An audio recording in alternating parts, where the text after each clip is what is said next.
2. Let's give you a little bit more of an update. I decided to do 2 videos a week because the video could go on for too long, and I know you're getting bored. So yeah, they're starting to do the outside on the first floor. do the render. But what they've done a scratch code first because there's so much to build out. So if you see here, this is the distance it's got to come out, you know, so it's out at least 3 centimeters, you know. They've got to come out the wall because the way things, the columns are, it's not straight, so we're having to straighten the whole building up, you know, on the render, you know. So basically that's it there. We've still got more to do. So right now there's stuff for lunch. So this is the south wall. They want me to get this done in the morning before lunch, but it's a big area. So now on this wall here, so we've got to do the lid.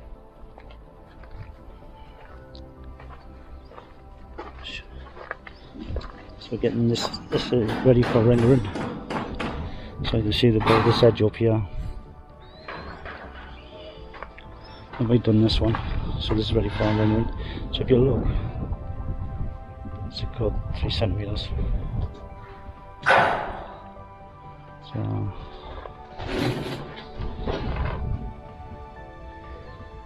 yeah.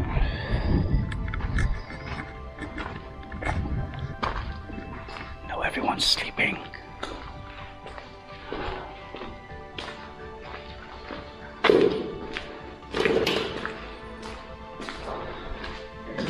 So the block one of the stairs, and now that's been rendered. Did a great job of that. Now we're preparing this wall and this wall.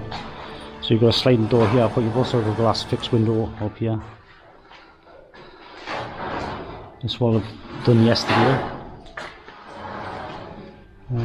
This is the doorway to the downstairs bathroom, utility room, and there's going to be the pump room just down there under the stairs. Alright, up onto the second floor. So getting that one ready after lunch. I've done a good job of that.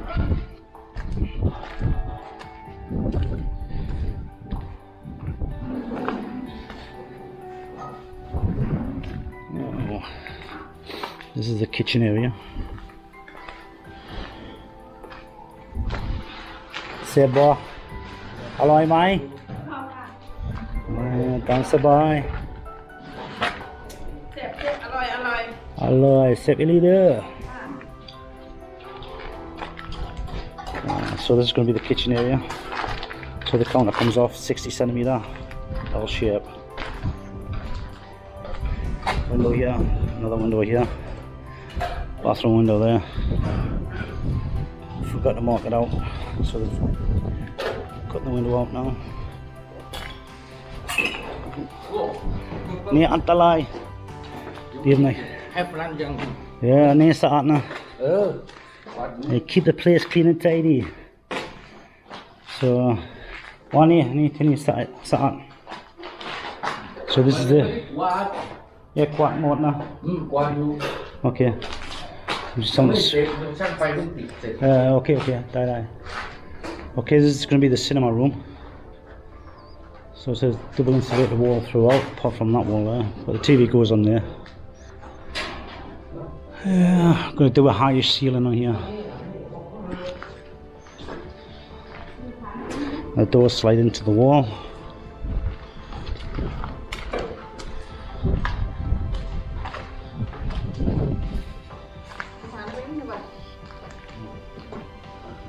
กินปลาใช่ไหมปลาอร่อยผมไม่กิน So yeah, they're marking out for the doorway, the wall here. So there's a wall that goes along there. So we're going to be doing that today. So there's 2 bathrooms here. So there's a communal bathroom and then the ensuite bathroom here. So the electrician's been in.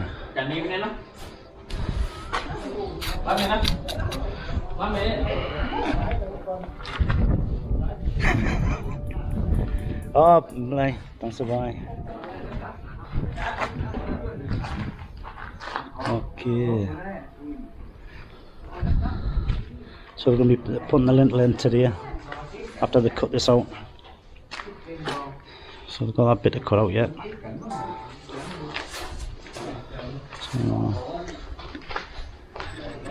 there we go. I will do some like a Q&A today on this video. The do's and don'ts, what to look out for, how to find a good contractor, things you've got to do, things you shouldn't do. So we'll get on with that now. Okay. Okay, today is Saturday, disaster strikes. Last night we had a big storm here, a very big storm. I seen it as I was coming in here. I seen a lot of trees and that over, and come on site, and obviously on this room here there's a similar room, so there's no windows, so the air circulation's not good at all. So anyway, it's created a vacuum, like a high pressure area, and guess what's happened?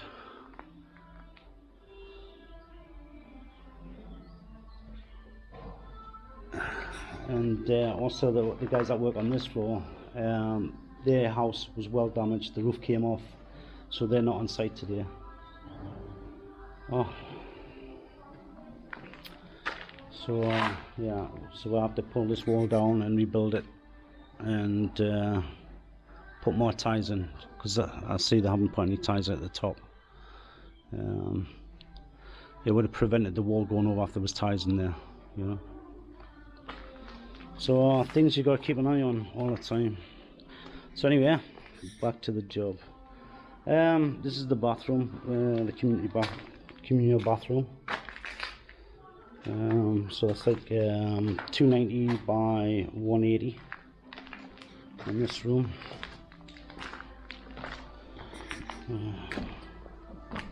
Devastated. I mean, wait till the guys come back and see this. Oh, they're going to be absolutely devastated. This is the ensuite bathroom. This is going to be the shower area. Still got to take that out. So they're just putting the 10cm reinforcement column in. It's all epoxied in. So well, I've checked around everywhere. All this is still okay. There's no problems, no cracks formed or anything.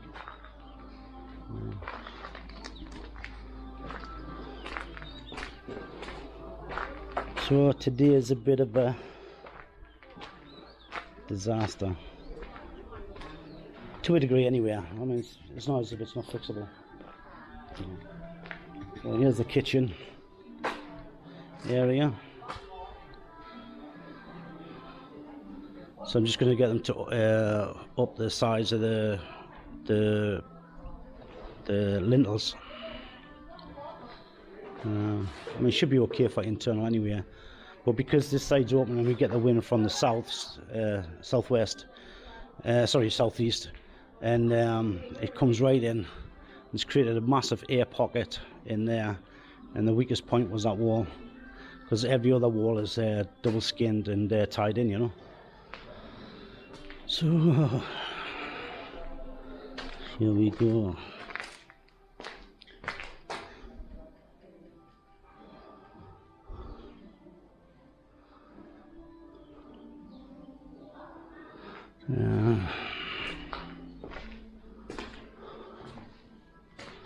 Yeah, so it's actually cracked where this pipe is. It's cracked all the way down. Yeah, it's shipped on the floor. You see how much it's moved, even though that's pinned in. You know, it's actually, you see the crack down there.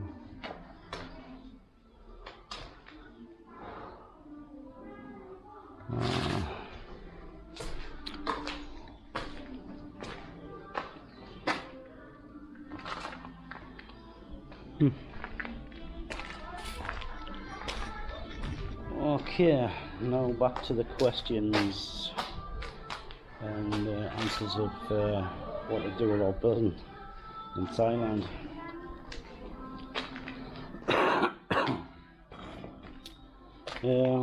Okay, when you sit down a minute. First off, when you're looking for land, you can own land. There's different ways of doing it. There's actually 4 ways you can do it. If you've got a Thai partner, you can obviously put it in her name, or you can open a company and it goes in the company name, but use the main holder. There's ways around that. The other way is if you've got 40 million in your account, you can own at least 1 rye in your own name. So that's another one that a lot of people don't really know. And the other one is if you have PR, permanent residency, then you can own land, because then you become a Thai citizen, you know, when you have PR. But that's the hardest one to get, you know, become a PR, because you have to speak and read and write in Thai. And you've got to be in Thailand for so many years, so there's all different. That's the hardest one, but that one you can actually, you can be the same as a Thai, you can own land the same. Okay, so say you've found the land that you're looking for. You go to the land registry, right, and they'll actually, it pretty much tells you how much the land's worth at the land registry for that plot of land, you know. It can be anywhere from, say, 50,000 baht square, 1 rye, or up to, I don't know, 10 million, 20 million, depends on where the location is. But in rural Thailand, it's the land's really cheap. It can be anywhere between 50 and 200,000 per rye. Okay, so when you go to sign the contracts, do not hand any money over until everything's signed and sealed. So now, okay, after you've acquired the land, looking for a builder. Right, when you're looking for a builder, you need to you need at least 3, like you would do in Europe, like in your home, back home. You need at least to get 3 quotations. But there's one thing you must do is check out their work previously, you know, because some say they can build, but they can't, you know. But there is some really good builders out there. I mean, I'm fortunate. I did have people get this company I've got here vetted and check out their work, you know. The same in Pattaya, the company that in Pattaya, been using them for, developers been using them for 12 years plus, you know, same company, and they've always come through and they're told to European spec. So basically a friend of mine in Bangkok, I mean big construction company, they got in contact with the local AMPA here and to get the site engineer, the civil engineer, sorry, to come and meet with me, you know, and then he recommended a team to come and build. So I had to go and check out what they've done previously and see and talk with the client and make sure they were happy with the work, any pros and cons to look out for, and then that's it. And then what you want to do is how you pay the contractor. Normally it's like 30%, 30%, 30%, then 10% on the finish, you know. So yeah, 10% is basically a holding fee, but when everything is done, you know, you check over everything and everything's okay, then you pay the final payment. So after that's done, you've got your contractor. Always make sure you're on site, make sure you have drawings. If you have drawings, make sure you have a BOQ. Don't do it without a BOQ, you know, because then you'll lose track of your spending, you know. A BOQ is a bill of quantity, so you need to know how many blocks you're going to use and stuff like that, you know. Because guaranteed, if you don't have a BOQ, you'll actually go over budget, you know, and that's 90% of the case here. If you want, obviously they'll give you a basic price on that anyway for labour and materials. But if you want anything special, they will charge you a little bit more, you know. If you want special taps or special toilets and basins and stuff like that, or a certain kitchen. And that's it. But you always have to have a good rapport with your builder all the time, you know. So when you come on site, you know, say good morning to them, you know, and ask them how they're doing, and what is their plans for the day, you know. do not heckle them, do not pressure them too much. If you say, oh, can you do this, you know, can you make sure this is done, and point out, you know, always do a drawing or point out, make sure they really understand, because sometimes you think, oh, they understand when you say Kautai, I understand, and a lot of times they're not. So it's best if you have drones, like we have drones for every part of this, you know, and they've got to understand it. And measurements, check the measurements every time, you know. Yeah, do not piss the workers off, you know, because they can easily walk off site. It makes no difference, you know. Don't, because I mean, we're used to a certain way in Europe, in the West. We're used to a certain way of building, you know, and here they build totally different, you know. So you've got to accept their way of building, you know. You've got to adapt to them because we are in their country. But you can't show them how you want things, you know, without creating too many problems. What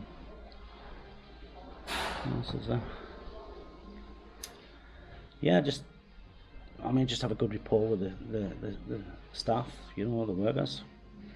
Double check the work, you know, every day, what they're doing. Have someone that can actually speak, a translator.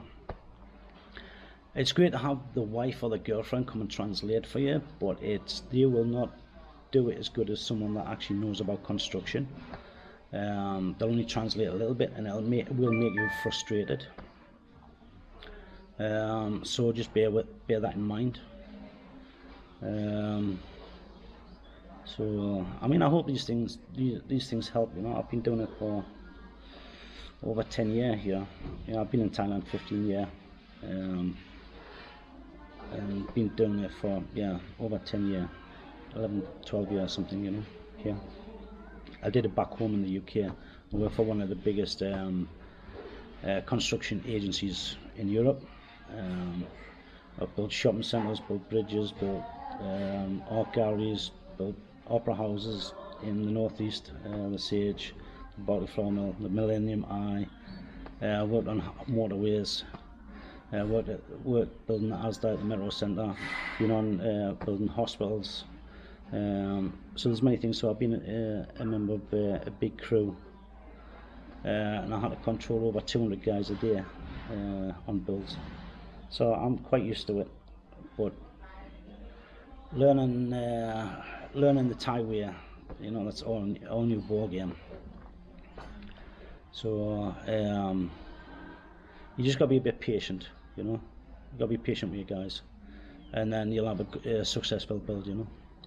But always make sure the guys know what they're doing. So like I say, you get a builder, check them out, check their work out, and go from there, because there'll always be someone that will recommend a person, you know, like the wife or the girlfriend knows the uncle can build houses and stuff like that. But yeah, they're built small. But if you're looking for something a bit more elaborate, something a bit high standard, you know, they might not really understand that. But go and check their work out anyway, you know. And like I say, as long as you've got drawings, get the drawings made. You know, do a doodle, take it to an architect. Even if you take it to the local Amper, Tessabon and that, they can do the drawings there for you and pass it. You know, just make sure you got permit to build, you know. So the builder has to have a permit, you know, and then they can apply for temporary electricity on site. And then once they're finished, then they sign it back over to you, and then it's your property, you know. So for water supply, electrical supply, always try to have a backup plan for power outs. If you can, put a well in the ground. If electricity, try and have a generator as a backup, you know, because the power can be out for a good few hours, you know. And if you're like me, I mean, my fridge is always full, so, and if it's out for hours, you can actually lose your food. So we have a generator, or you can use solar power, you know. A solar power on an average house would cost you probably about $1 million baht either way, 10% either way, you know, to have it proper 9 kilowatt hour, 10 kilowatt hour electricity, and that'll run a couple of air cons, fans and stuff like that, you know. So that's something to consider. So if there's any questions, you can either email me in below or leave it in the description. I'll get back to you. Now I've got to try and sort out this mess. I feel sorry for the guys when they come back to work tomorrow and they're going to see all this.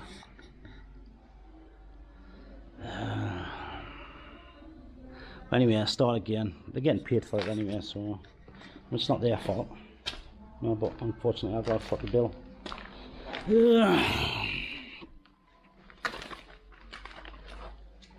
So right now I'm just marking up where all the sockets and things are going to be put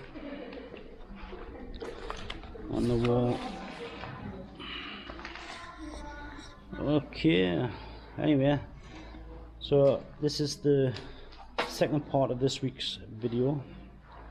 So you'll be seeing this on Sunday, and I've gone fishing. Okay, guess I've got a special guest here, Gordon.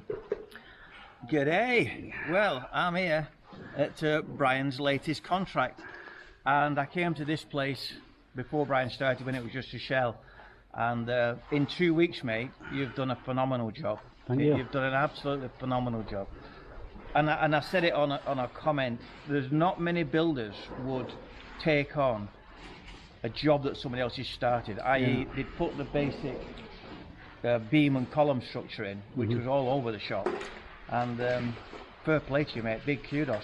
It's a great job. It's trying to find a good team to do it, and I'm fortunate to have a good team, you know. Yeah, I mean, they're getting on with it, pal. There's no doubt about that. It's going to be absolutely knockout. Yeah, it's going to be a massive building. It is. It's like the Taj Mahal, isn't it? Yeah. People ask, oh, is it a hotel? Is it like a resort? I says, no, it's just a man's house, you know. Hey, man on his own. Yeah, a man on his own. Yeah. So, are we able to suspend the steel in here? Yeah. It's pretty much close to the beam.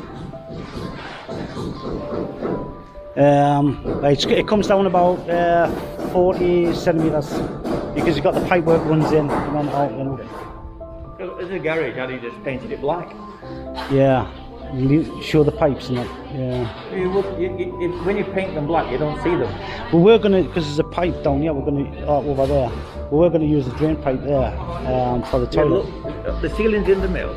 You've got all the sprinkler valves, the pipes, and everything on, and the conduit. Just paint it all black. You actually don't see it. Yeah. Matte black, brilliant.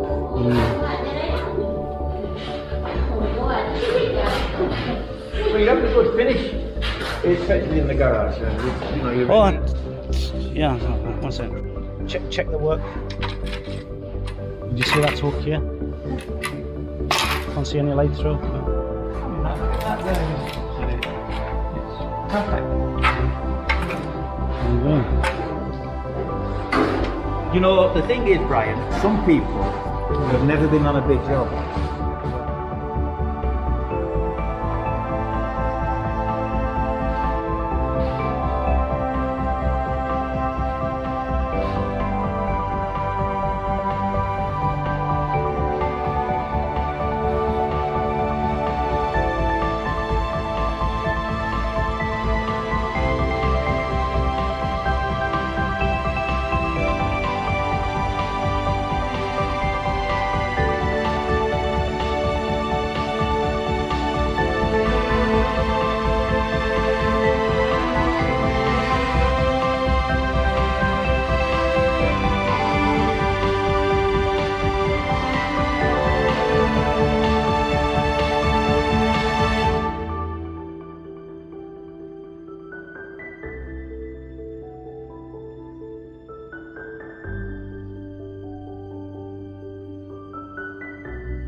So what do you reckon? Yeah. We'll see you later. Yeah. Okay guys, see you on the next one. Bye for now.